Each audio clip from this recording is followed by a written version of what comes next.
একটা নতুন বাংলাদেশ, যে বাংলাদেশের মানুষের হাসি, আনন্দ, সুখ একেবারে অন্তর থেকে আসবে।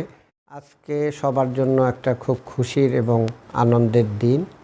ঈদ সবার জীবনে বয়ে আনুক অনাবিল শান্তি, সমৃদ্ধি এবং সুখ। আসসালামু আলাইকুম।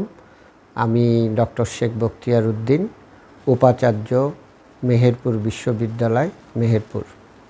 এবার ঈদটা আমার জন্য একটু অন্যরকম, কারণ এই পরিবর্তিত নতুন বাংলাদেশে আমি উপাচার্য হিসাবে দায়িত্ব নিয়েছি।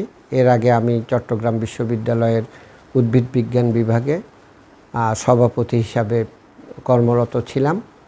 তো এই দুইটা জায়গায় আমার প্রাণের জায়গা, কারণ উদ্ভিদ বিজ্ঞান যেখান থেকেই আমার জীবনের চাকরি জীবন শুরু, সেটা আমার প্রাণের সাথে মিশে আছে। আর আমার নতুন কর্মস্থল, আমি সেখানে গিয়েছি। এখন এই দুইটার সংযোগ আমার ঈদটাকে একটা নতুন মাত্রা দিয়েছে।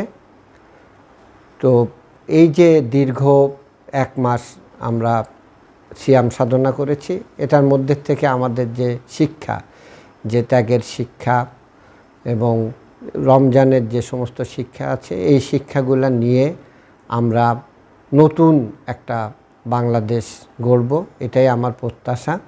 কারণ আগামী ঈদটা যাতে আমাদের জন্য একটা অন্যরকম ঈদ হয়, একটা নতুন বাংলাদেশ, যেখানে বৈষম্য মুক্ত বাংলাদেশ হবে, যে বাংলাদেশের মানুষের হাসি, আনন্দ, সুখ একেবারে অন্তর থেকে আসবে, সেরকম একটা বাংলাদেশ বিনির্মাণে আমরা সবাই কাজ করে যাব।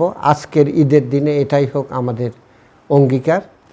সবাইকে ঈদ মোবারক।